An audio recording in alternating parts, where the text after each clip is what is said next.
Hi, this is Vaishnavi and I am from Daman. I worked as a UI UX design intern at Abhyaz for 3 months.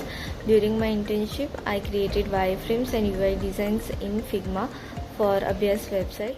Hi, my name is Pavan Kaveti.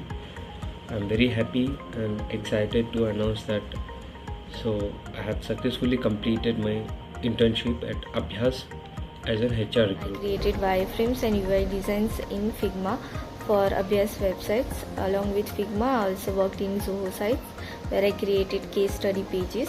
And this platform was new for me. I gained experience working with a new tool. So, as an HR recruiter intern, I used to coordinate with the recruitment team on candidates onboarding and also the documentation process. So I'm very grateful for the Abhyaz team for giving me this opportunity. Along with UI UX, I also worked in Canva, and my mentors Simi ma'am and Lavenia ma'am supported me throughout the internship and guided me whenever I needed help. And this internship is really helpful for me.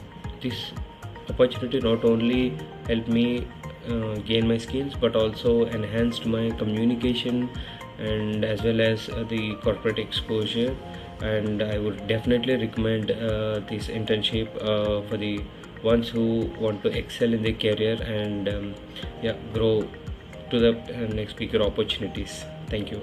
It's really helpful for me, improve my design skills, and I believe this internship is a good learning opportunity for the students to gain a practical experience. And I am thankful to Abhyas team for giving me such a great opportunity. Thank you.